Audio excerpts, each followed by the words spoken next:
Hello, everyone, and welcome to today's episode of Hyperfixation, the podcast, your weekly deep dive into the niche and the eccentric. We are back in Minecraft.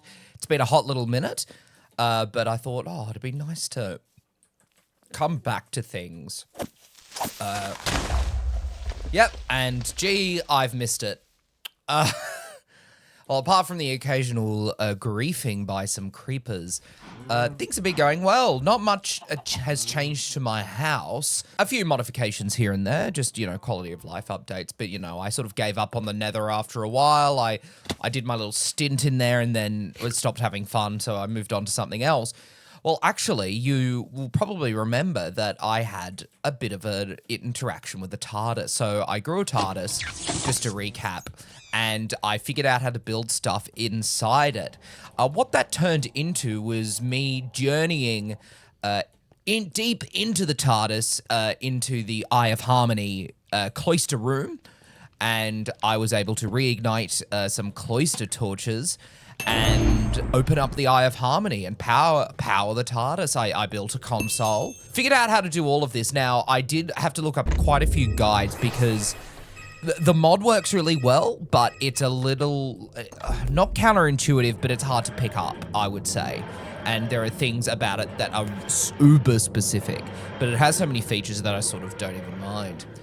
But anyway, I did some flying, tested it out, flew around for a little bit just to get some experience up, because the more you fly it, the more TARDIS experience you gain. So I was doing that, and then I was unlocking more and more features. So I now have a fully functioning TARDIS. And, what better to do than decide on some new decorations? So what I landed on, I tried a few options out, I tried some stuff from the TV show. I found some custom ones, but none of them really suited me nor the podcast. And you know me, I am all visuals and no substance. So I thought, why not just make my own? And wouldn't you know it, here we are. Here is, I've got a little landing site. This will be home base for the TARDIS. This little police box.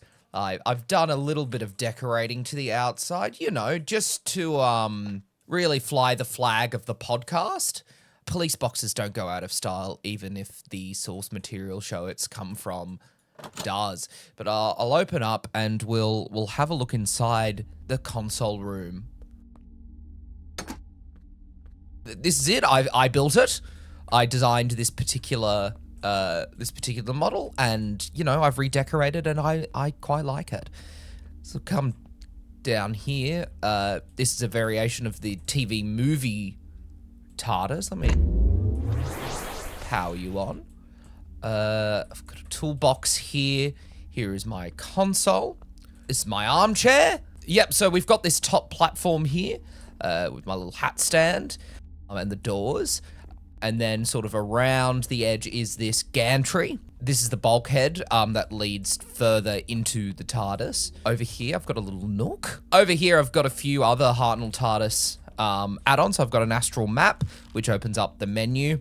I've also got some food machines, which I don't know how to use. I've also got a top gantry up here, which is just some extra features. I think you can climb these posts. So these posts are from a mod called Immersive Engineering, and I used a few different things from Immersive Engineering to build this. So this is only achievable with mods. A lot of this is vanilla Minecraft, like this blue concrete, like the sea lanterns, which work as very nice roundels, actually. These are roundels, the sea lanterns, and on top, I've just put a trapdoor. So it looks a bit more circular, but even by themselves, I think they look pretty good. So yeah, this gantry goes all the way around just as a top level, and then you go down to the main flight deck. So over here, we've got this lovely sort of blue. I would say this console room is a healthy mix between the Peter Capaldi's Toyota console and the Paul McGann one. Is sort of where I guess I drew my most inspiration from, and the Hartnell one. I would say they're probably my three favorite TARDISes, so that sort of makes sense, I guess. Anyway, I really love this sort of custom design. Oh, there's so much that's fully customizable as well. So the console may change, the room will definitely change. But this is the Hyperfixation TARDIS. And we'll go down here.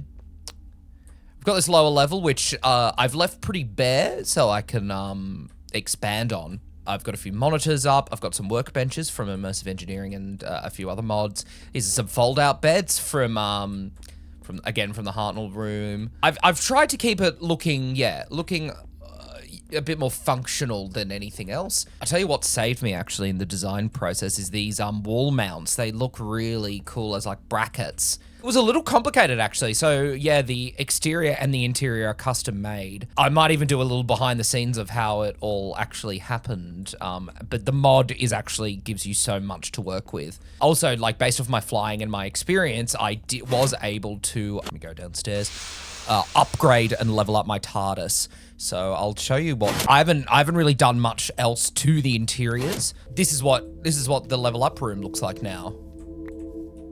Got an ARS egg. ARS egg.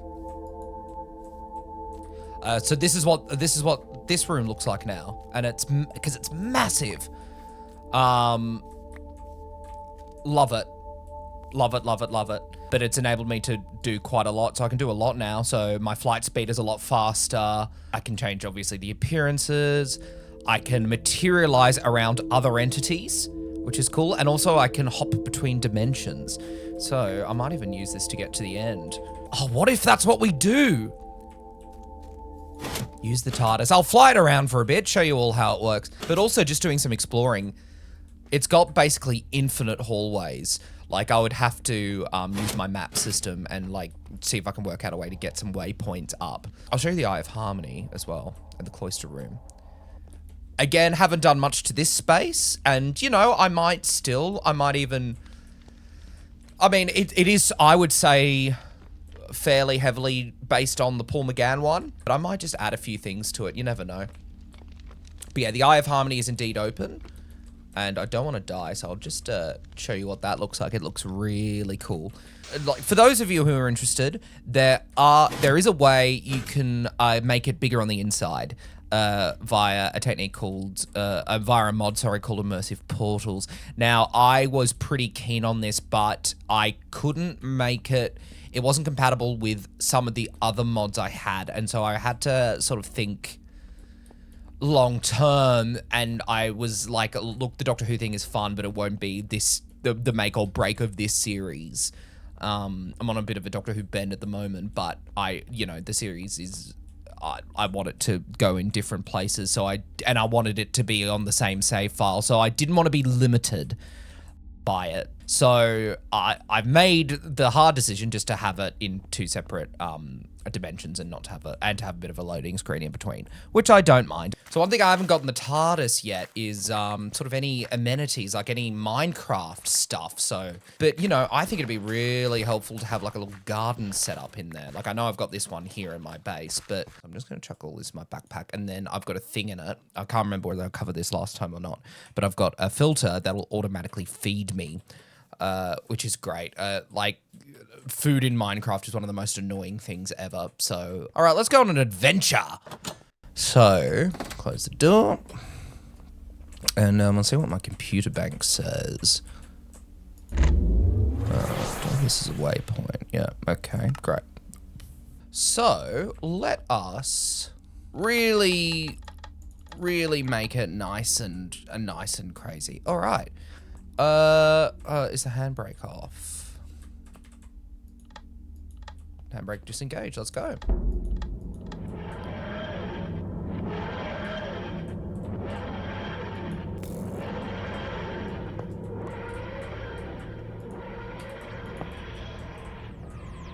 Oh, got to flick some switches. So when we're in flight, you'll see that I have these little pop-ups which are handy, and they tell me what buttons to press.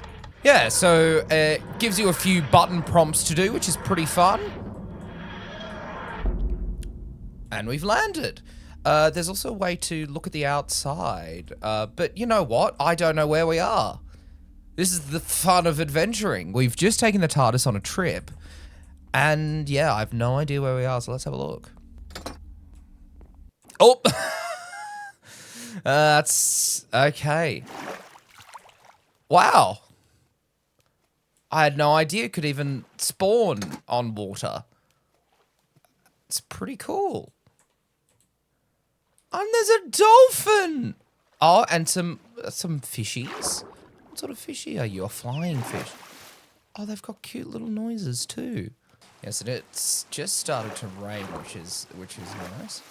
We'll have a little explore while we're here. I should remember where I've parked her. So it's actually really just cool that you can just fly the TARDIS, you can make it random, and it's this like portable home for you to have. It's not quite going to replace Hyperfixation HQ, but it's definitely added a lot. What's happening over here? Oh, there's some pillagers. Oh no. Yeah, some of them attacked my home actually off camera, which is not ideal, but so I'm gonna just defend myself. Just stand by, folks. Yes, I'm defending these whirly sprigs or whatever they are. Oh, sorry, I thought I got you. Yeah, there's some beautiful little environments. Let's take another trip. Let's see where else we can go.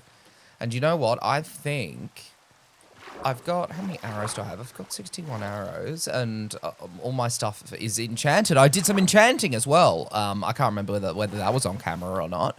But, you know, I've got a nice little setup now. And now I can sort of just keep exploring and advancing mods, and I think I'm going to... Yeah, I want to make a little garden inside the TARDIS, maybe use some cloches, maybe travel in time a little bit, use it as an excuse to do some exploring. We might even see if we can stop an ender dragon. Oh no, we've got a distress call. The ender, I can't even be bothered with some sort of vague. So let's do the randomize. Oh, actually, how are we going on fuel? Plenty of fuel. Okay, increment should still be up. Let's do randomizer. Let's go.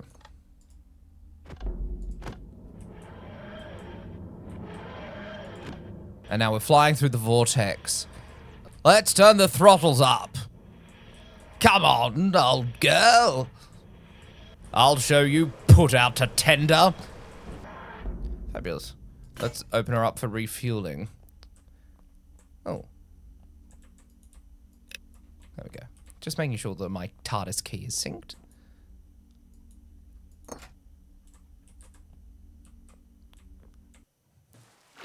Are you kidding me?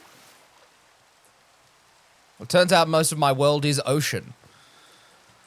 Oh, all right. Well, I guess I'm glad it can land on the ocean then. Black sand. Didn't realize that was a thing. Oh, cool. This is cool. There's a fallen over oak. It's got some moss. There's a creeper. You're not gonna get me, creeper.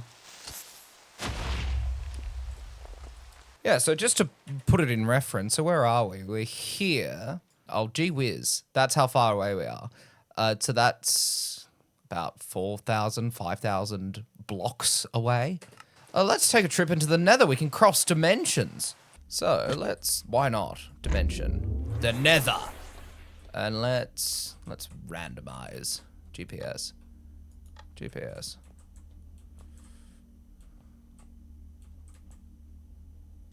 Where's my randomizer? Randomizer? Oh no, is this one? No. This one. No. This one.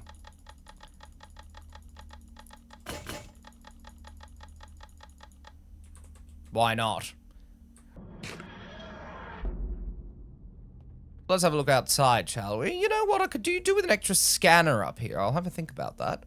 Think about that when I'm redecorating. All right. Well, this is typically depressing. You know what? I think it's time we dealt with this damn dragon.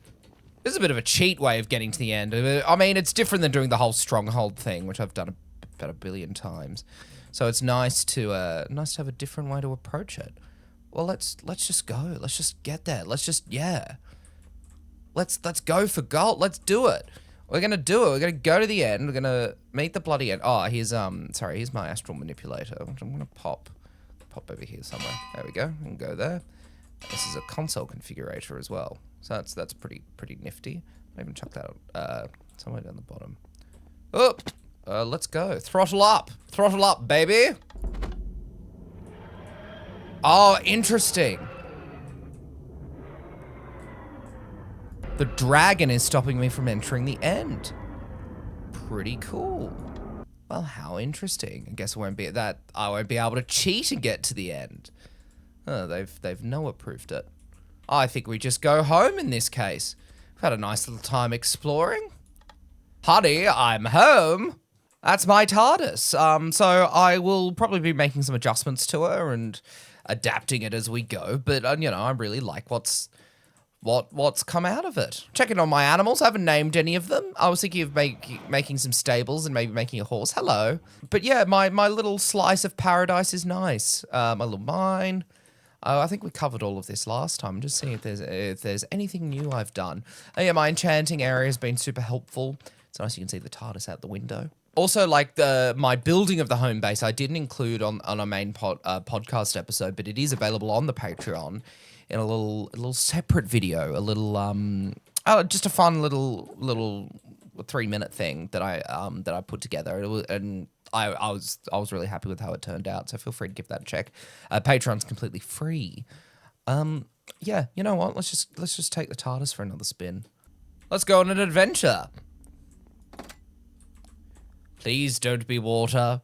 Please don't be water. Please don't be solid ground at last. Oh, this is very nice. There's a buzzy bee. Oh, and a magpie. I wonder if I've been around these parts before. Pretty sure there was like an Australian section one day that I found when I was doing some wandering. It's another raccoon. I remember raccoon from the first episode from part 1. It's causing me some havoc. Yeah, just you know, it's very pretty, and like the shaders really make a difference too. Don't want to stray too far away. Yeah, she's over there. That's all right. She's okay. This is what adventuring is all about, especially in the TARDIS. Yeah, the shapes are just really. I mean, still incredible. Oh, and another meteorite. Yeah, so those of you who've been following along with the series, I found one of these. It wasn't during one of the main episodes. I think it was during. I think it was in Raindrops actually. And this is from a mod called Applied Energistics 2. Now I remember it from. I think it might have even been Sky Factory. But it works differently because in Sky Factory it's another mod type, and essentially what it does is it spawns you in the sky. In a blank sky, there's no ground, there's nothing. And you start from a single tree on one single dirt block, and from there you make a world. That and like a few others, like there's Stone Block, which is like the reverse. You're trapped deep underground and there's no sky. It's a way of reinventing Minecraft a little bit for you know, people who've played it a lot. But yeah, inside this meteorite somewhere is materials to make basically computers. Power it, obviously. Power is a whole thing with it. But yeah, this mysterious cube opens up and gives you parts to be able to print different components. Oh, my inventory must be full. Oh yeah, these things take up I'll just a cuckoo amount of space.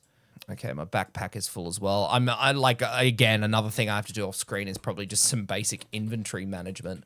Oh, what am I talking about? I've got all this bloody sky. I don't need this black sand. I don't need this bloody sky stone. What am I doing? Let's have a look at my inventory, see if there's anything to get rid of. All my iron. I've got plenty of iron. I don't need this oak lattice anymore. That can go. Sorry, oak lattice. This could be my banishment hole. I could just chuck a whole bunch of stuff in here that I don't need. Zyton nuggets, I don't have a huge amount of use for at the moment, because the TARDIS is relatively upgraded, at least for the moment. I'm going to forget these potions. I'm not a big potion user anyway.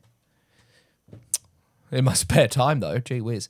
It's a spare key, good to know. It's good to have one on hand. I don't need these slabs. I think that was for TARDIS building too. Yeah, any building. I think I've got a few just bits of building supplies like left over from constructing my house. So you find these meteorites around, and inside them they've got. Oh, good lord! I nearly fell right into this chasm. Do I have a bucket on me? Yes! There we go. Gonna use that to get down the chasm. Oh, that's right. I was gonna work out a way to do solar power, and I don't think I was able to figure out a way. It's not in any of my mods at the moment because I wanna responsibly use fossil fuels. And by responsibly, it's sort of by not using them and using renewable energy sources where possible. I'm definitely going to lose track of my TARDIS. Why didn't I sleep in my TARDIS? That would have been smart. Oh, well. I've got beds and everything in there. Like, I thought about it. Clearly. Those fold-out beds, those Hartnell fold-out beds. Now, I believe these are spider eggs. I don't think they're in the base... Oh, that wasn't a swear word, if anyone was wondering. That was bleeped. I mentioned an opposing brand name that my sponsor wouldn't like me mentioning. So, yeah, that's why it was bleeped. I didn't swear. It's when like a group of monsters all turn and look at you, like you've walked into the wrong part of town. Oh, what is with all the creepers? It's been about 6. Do I have a particular goal with this series? Great question. No. Like with the podcast. Well, actually, you know what? For those of you who stuck around during this episode, guess what? I'm going to give you a bit of a treat. I'm going to let you in on sort of the schedule of what's happening for the rest of the year. So I'm not sure what episode this is going to turn out to be exactly. At time of recording, I believe I've just released episode 27, and I'm recording a few at the moment because I've got a busy few weeks coming up in July and August and just want to have a few fun ones in the bank. So what's happening with the podcast? So I've got a few things coming up. I'm going to be reaching out to Kieran, and we're going to be continuing some D&D. I'm gonna put it out to him whether we do... Because I'll do another D&D session with him to continue that story, but maybe we'll look at Baldur's Gate 3 as well, because that's got some really good multiplayer co-op options. So I will have a think about that and get to him. Charlotte will be coming back on, of course. Not everyone was happy with Charlotte's appearance on the podcast, apparently. Get Charlotte back on, of course, and we'll talk about... We could talk about a lot of things, actually. I've actually invited Amy back. We're talking through a few things. There's a few guests I approached earlier in the year who I need to follow up as well. We're going to have somebody on who's going to talk through her Barbie collection, and talk about Barbie. But I will not name her in case she decides it's not for her. I've got another acting friend, and she wants to come on and talk about Robin Hood. This is something I've been trying to tee up for months as well. That's down in the pipeline. What else have we got? Well, this is the thing. How many episodes are you going to be doing this year, Noah? Because you've done one for every week of the year, plus additional episodes for the Patreon. I am, of course, realizing that this isn't probably a long-term model. This year is, in terms of my game plan, and believe me, it was rough. And in terms of the podcast, if you're listening... First of all, thank you. I don't have any KPIs. I'm not trying to hit a particular target. I'm not really even seeking monetization, which like I won't lie. I've been looking into, just to see, what my options are. I'll be very upfront. In terms of the future of the podcast, I want to keep doing it. It's a lot of fun. The plan is for this year is we're going to do 50 episodes. So not quite one for every week. That being said, by the end of the year, I'll have done more than 50, if you include all of the Patreon stuff. Different episodes require different work. So, I'm open to different ideas. I'm open to different... There's an Enderman there, and I need his pearls. I'm sorry, bruv. Uh-oh, is he after me? I want to get away from this. Yeah, I want to get away from this live. He's got a little backpack. Yeah, so in terms of long-term plans, I want to do 50 episodes this year. Next year, it's going to be less. my goal for this year was to get like a body of work, so to speak, a portfolio, content, whatever you want to call it. Wanted to build up a solid foundation and then reevaluate from there. And look, these plans are fluid. Like, it's, as much as I joke about having a massive team and a massive sponsor, I'm going to let you all in on a little secret, and that's if you've stayed this far into the episode. So I'm thinking next year to strip back a little bit. Thinking of making the podcast episode fortnightly. So do 25 episodes next year. And then the Patreon and doing things for the Patreon on the opposite fortnight.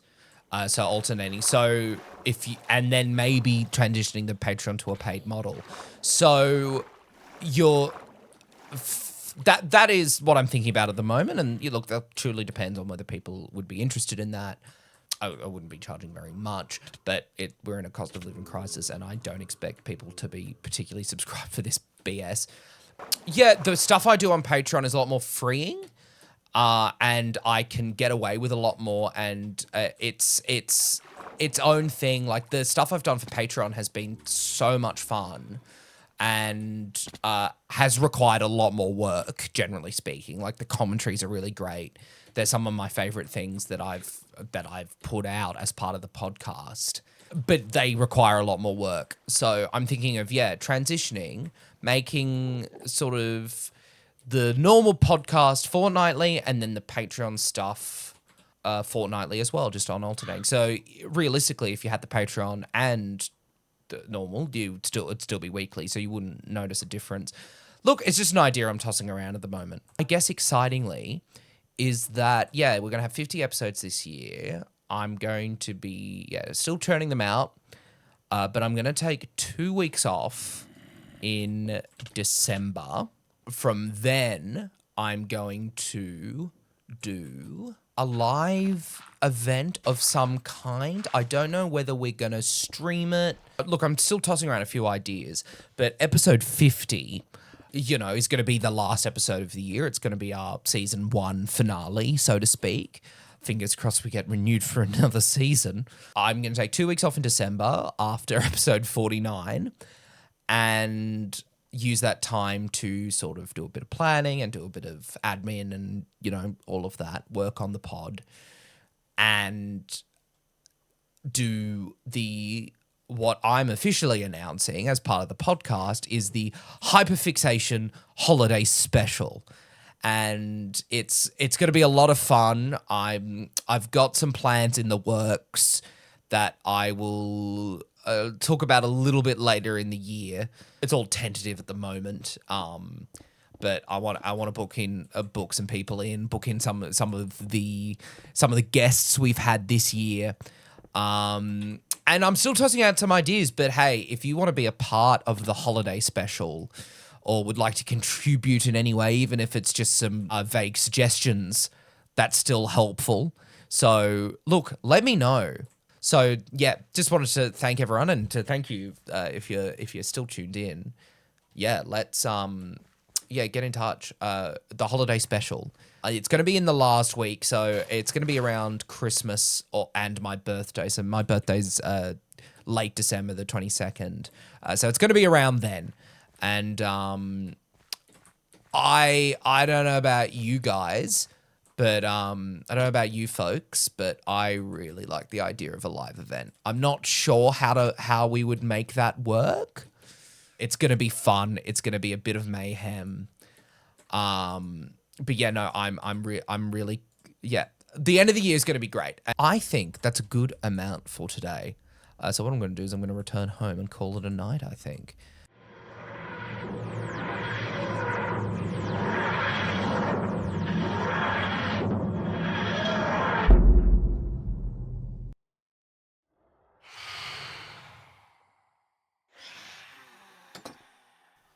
It's a funny noise.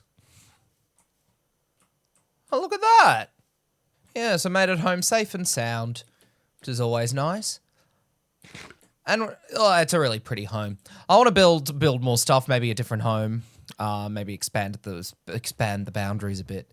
But you know, I think there's a long future ahead of us in this world, and it's something I want to touch on every now and again. Yeah, thank you everyone for joining me. It's been so much fun. So thank you. I hope you have a great week, everyone, and I will catch you on the flip side. Have a great week. See you later.